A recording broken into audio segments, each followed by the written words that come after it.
Beijing unleashes new destroyers in South China Sea as tensions ramp up. Some military experts say.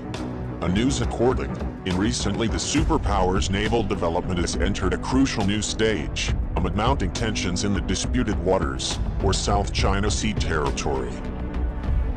And recently the unveiling of the Type 055, and also Type 052D destroyers, came just days after the decommissioning of multiple outdated Type 051 destroyers has worn out. And this happened after United States aircraft carriers sailed through the South China Sea in the last few months, and after Washington accuses Beijing of a campaign of bullying in the areas. The United States aircraft carriers USS Nimitz and Ronald Reagan at the time traveled with their strike groups into the sea in mid-July in a major show of strength to China in region. Tensions ramping up between as both countries flex their military muscle.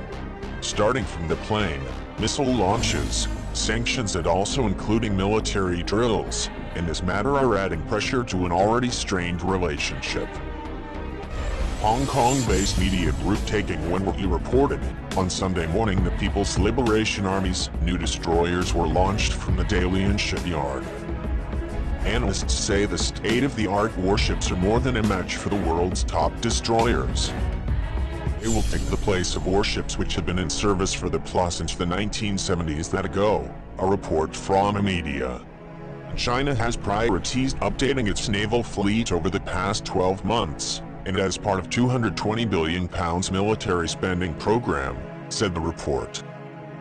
In the China it's reported it now boasts around 20 modern, Aegis-type destroyers, and most likely in 4 to 5 years that number is expected to double, designation in the report. However, China still lags behind the United States, and it still lags behind its superpower rival when it comes to aircraft carriers, with just 2 compared to the Pentagon's 20, and it is likely that a few years later, US operators will also double. One media outlet reported, and has already revealed how China has reportedly been loading its warships with monster generators to power high-energy weapons in region. The 20-megawatt power units are required to operate lasers, and also railguns that will destroy long-range targets in region, and also shoot down incoming missiles. China and the United States navies are both developing railguns, and also a type of superweapon that can fire long-range projectiles at unprecedented speeds. And Beijing is now planning to hold war games in the region next, which is the focus of tension with the United States military and close to Taiwan. The USS Halsey, DDG-97, at the weekend, has sailed through the Taiwan Strait, and it marking the second Navy transit in 2 weeks and the 9th this year in region. The United States Navy will continue to fly, and also sail, a U.S. Navy spokesman said, and we operate anywhere international law allows. The U.S. Secretary of State has accused China of a completely unlawful pursuit of territory in the South China Sea that has happened the last few days in region. He has condemned China for carrying out a campaign of bullying to control the waters and areas.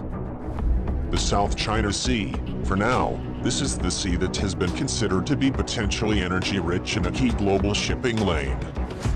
9-line, these are known waters that China claims to be its own. And in region, they has been filling with its naval power the big one, and also has constructing artificial islands for military bases their defense in the region.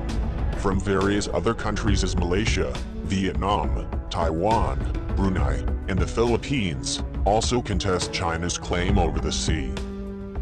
Reports of China's new launches came as one of the most senior European politicians ever to visit Taiwan warned the West must stand up to Beijing in region. President of the Czech Senate, Milos Vystrčil, spoke out on a visit to Taipei after Beijing said his country would pay a heavy price for his trip. And he urged the world, aim to heed history's lesson, and also not appease China by sacrificing Taiwan. China sees Taiwan as its own territory, and China also has threatened the country to take it by force if necessary by 2050 to come.